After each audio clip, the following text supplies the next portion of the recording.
Tidak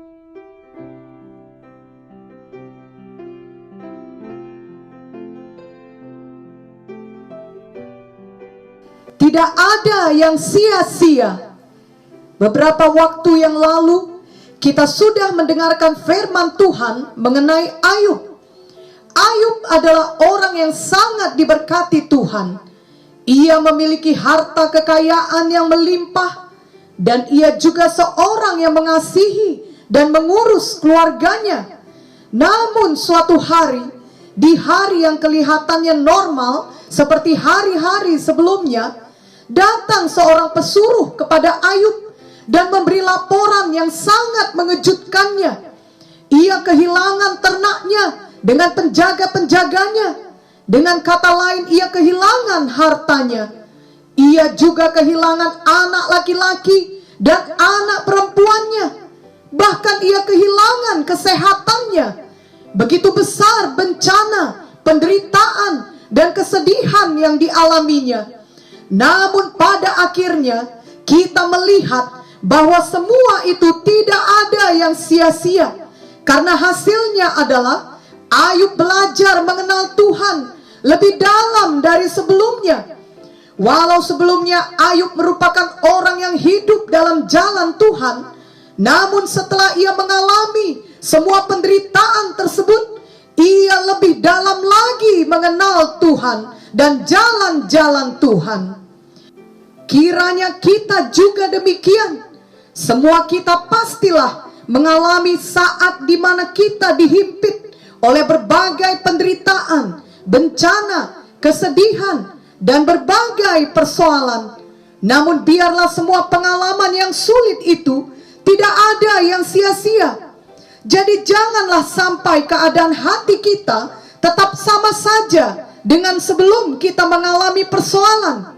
Tapi biarlah pada saat kita mengalami persoalan, hal itu membuat kita mau belajar lebih dalam lagi mengenal Tuhan dan jalan Tuhan dalam hidup kita. Biarlah persoalan yang kita alami dapat melembutkan hati kita, yang berarti kita mau merendahkan diri dan bertobat dari dosa-dosa kita. Biarlah kita mempraktekkan 2 Tawarik 7 ayat 14 yang berkata, "Dan umatku yang atasnya namaku disebut merendahkan diri, berdoa dan mencari wajahku, lalu berbalik dari jalan-jalannya yang jahat, maka aku akan mendengar dari sorga dan mengampuni dosa mereka serta memulihkan negeri mereka." Jadi bila kita sungguh-sungguh bertobat, kita mau merendahkan diri dan berdoa kepada Tuhan, maka Tuhan akan memulihkan kita. Janganlah semua persoalan yang kita alami justru membuat kita semakin mengeraskan hati terhadap Tuhan. Kesulitan hidup atau persoalan memang dapat membuat beberapa orang menjauh dari Tuhan. Mereka justru menjadi meragukan Tuhan dan menyalahkan Tuhan. Janganlah kita bersikap demikian, karena itu tidak akan menjawab persoalan kita, bahkan membuat keadaan semakin buruk, yang artinya semua penderitaan atau persoalan yang kita alami tersebut akan sia-sia saja, sebab tidak menghasilkan buah pertobatan apapun di dalam diri kita. Ingatlah bahwa pada awalnya Ayub sempat merasa bahwa Tuhan berbuat tidak adil, sebab ia tidak dapat mengerti mengapa Tuhan mengizinkan semua hal buruk tersebut terjadi dalam hidupnya. Namun Tuhan kemudian menjawab Ayub di dalam Ayub 38 dan 39, dan Ayub lalu merendahkan diri di hadapan Tuhan. Firman Tuhan membuka mata Ayub. Ayub 42 ayat 5-6 menuliskan, "Hanya dari kata orang saja aku mendengar tentang engkau, tetapi sekarang mataku sendiri memandang engkau. Oleh sebab itu aku mencabut perkataanku, dan dengan menyesal aku duduk dalam debu dan abu." biarlah kita juga demikian. Semua kesulitan atau persoalan kiranya membawa kita mendekat kepada Tuhan, merendahkan diri, bertobat dari dosa kita, mencabut perkataan kita yang tidak benar, dan biarlah mata kita dapat melihat dan mengenal Tuhan sebagaimana Ia adanya. Maka persoalan yang kita alami itu tidak ada yang sia-sia. Misalkan ada seseorang yang harus dioperasi, maka hal itu bukanlah hal yang menyenangkan baginya. Kebanyakan orang tidak akan memberikan dirinya dioperasi, kecuali hal itu memang diharuskan demi kesehatannya. Dan kebanyakan operasi besar harus dilakukan dengan obat bius, sebab manusia dalam keadaan sadar tidak akan sanggup mengatasi rasa sakit saat dioperasi.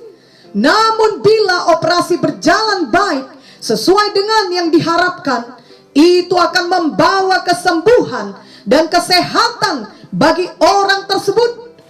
Demikianlah persoalan yang kita alami membuat kita seperti orang yang harus mengalami operasi hati secara rohani.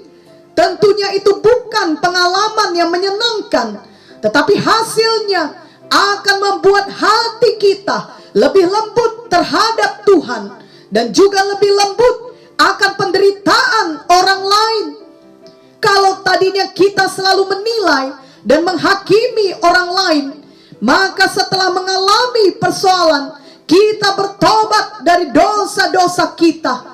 Kita tidak mau lagi menuduh atau menghakimi orang lain seperti yang biasa kita lakukan sebelum kita mengalami banyak persoalan. Kita menjadi lebih mengerti untuk mengasihi dan mengampuni. Kita berubah menjadi seseorang yang lebih banyak berdoa bagi orang lain, menutupi kesalahan orang lain, dan tidak membesarkan masalah. Sebab hati kita sekarang sudah berubah. Hati kita sudah menjalani operasi rohani pada saat kita mengalami persoalan.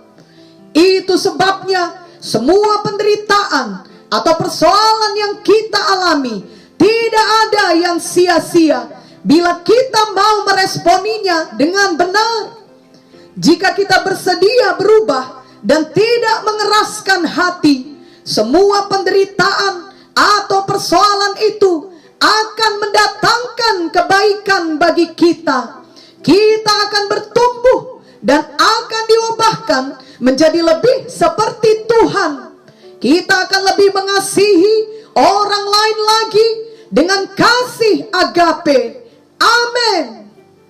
Selain itu, persoalan atau penderitaan yang kita alami tidak ada yang sia-sia bila kita mengizinkan semua hal tersebut mengajari kita untuk mengingat kebaikan Tuhan kepada kita selama ini. Seorang yang sembuh dari penyakit yang berat, misalnya kanker, biasanya akan lebih bersyukur atas kehidupan yang mereka jalani daripada seorang yang tidak pernah mengalami penyakit tersebut. Sebab bagi mereka yang tidak pernah sakit kanker, kesehatan adalah hal yang biasa-biasa saja. Kita juga dapat bersikap seperti itu, yakni kita menganggap biasa saja semua berkat Tuhan bagi kita selama ini. Kita menganggap biasa saja perlindungan Tuhan, penyertaan dan pemeliharaan Tuhan. Padahal semua hal itu adalah hal yang luar biasa. Barulah setelah kita mengalami suatu persoalan yang berat, kita semakin menyadari betapa dahsyatnya selama ini Tuhan telah meluputkan kita, menjaga dan memelihara kita. Persoalan yang kita alami juga tidak ada yang sia-sia bila hal itu membuat kita semakin peduli kepada orang lain yang juga mengalami persoalan. Kita menjadi semakin sensitif dan suka menolong orang lain yang sedang mengalami penderitaan.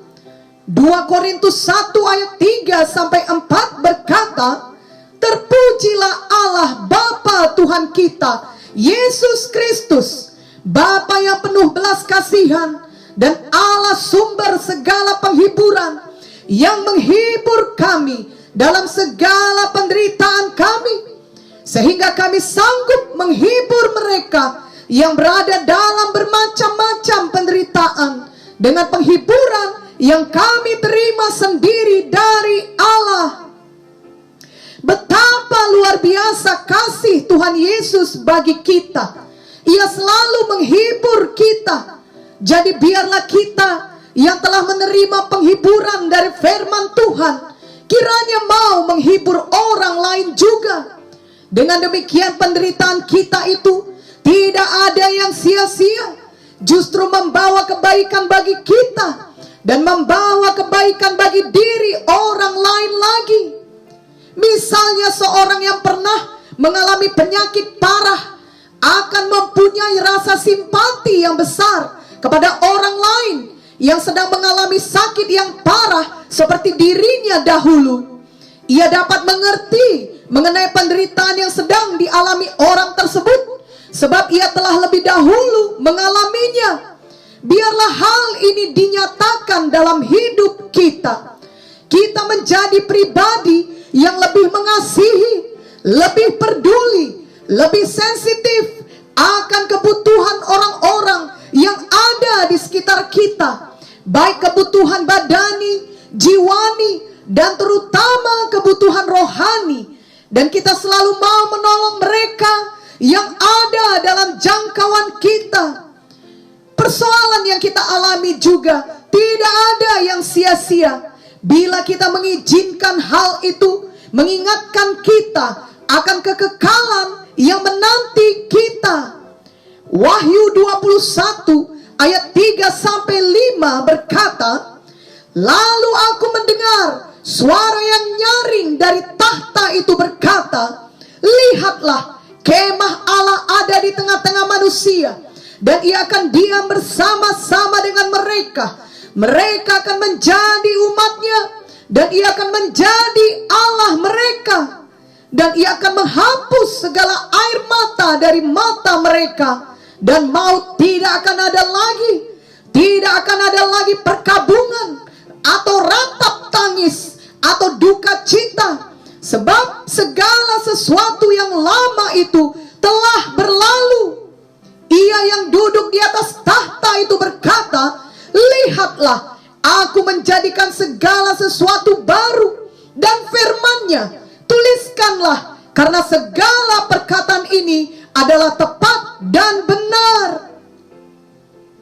Biarlah tiap kali kita mengalami penderitaan atau persoalan yang berat, itu membuat kita semakin mengingat bahwa dunia yang kita hidupi saat ini bukanlah tempat tinggal permanen kita. Semua kita adalah pendatang. Ada kekekalan menanti kita di sorga, di Yerusalem baru.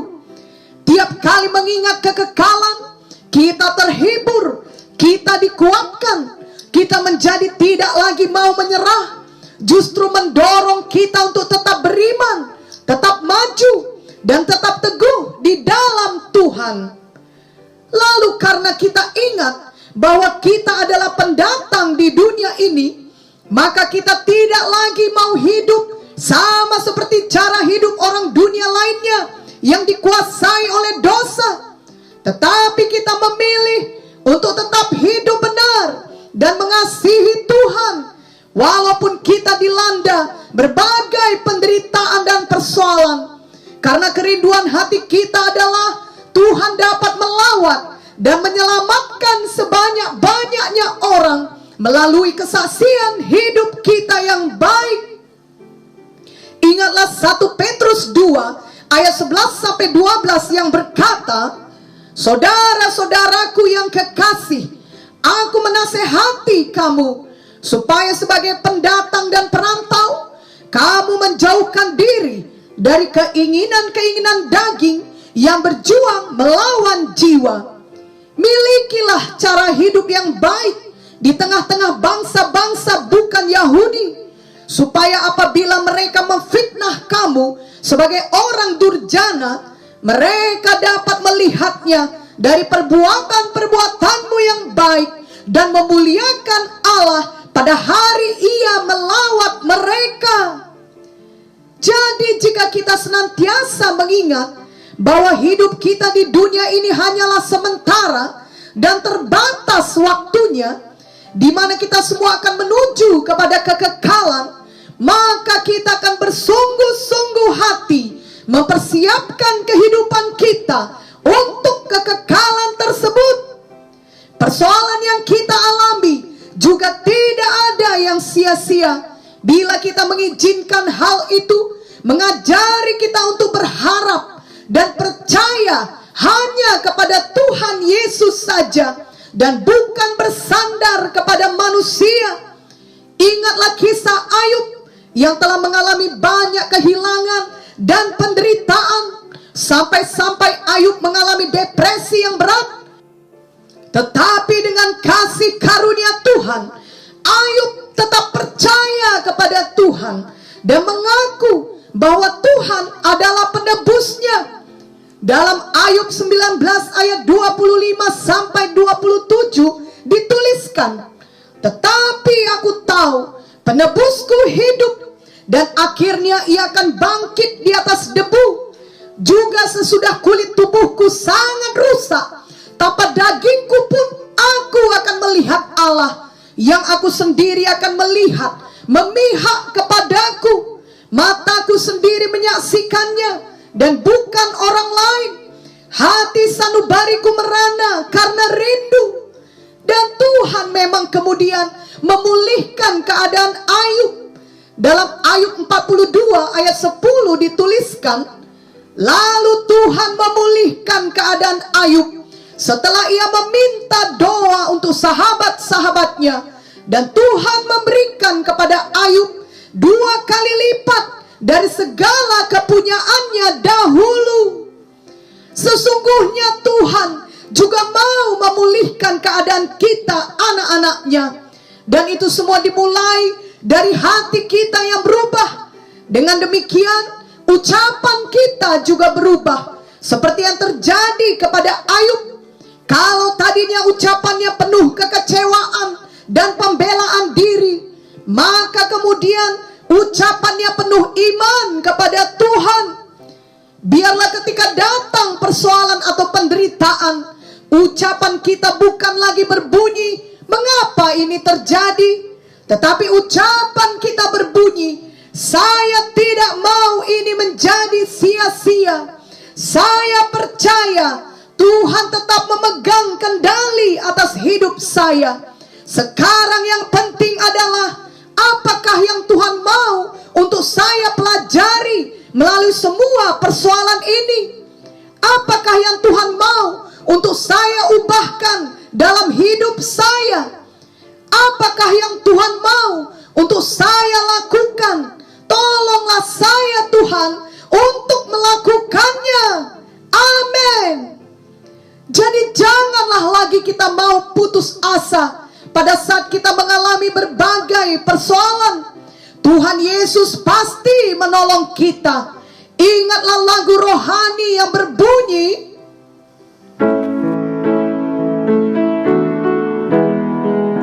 "Tuhan itu bagi kita tempat perlindungan dan kekuatan.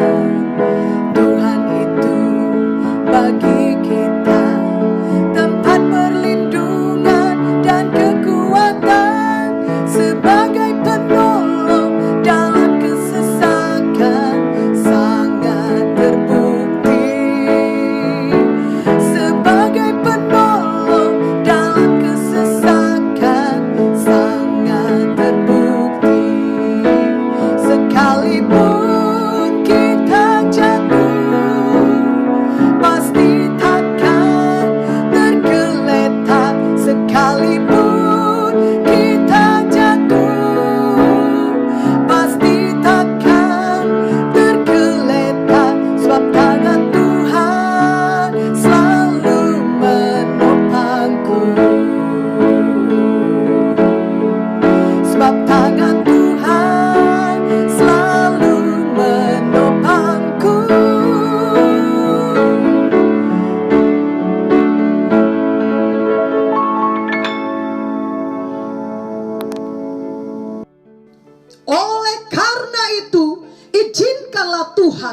membentuk kita melalui semua persoalan yang kita alami. Biarlah tidak ada yang sia-sia. Justru biarlah itu semua mendatangkan kebaikan bagi kita. Seperti yang tertulis dalam Roma 8 ayat 28. Kita tahu sekarang bahwa Allah turut bekerja dalam segala sesuatu untuk mendatangkan kebaikan bagi mereka yang mengasihi Dia, yaitu bagi mereka yang terpanggil sesuai dengan rencana Allah. Kita dapat melihat bahwa sesungguhnya begitu banyak kebaikan yang terjadi kepada kita pada saat kita mengalami penderitaan. Biarlah semua yang terjadi dalam hidup kita tidak ada yang sia-sia, tetapi memberikan banyak kebaikan bagi kita yang mengasihi Tuhan, yang bersungguh-sungguh hati untuk menggenapi panggilan dan rencana Tuhan dalam hidup kita. Amin dan amin.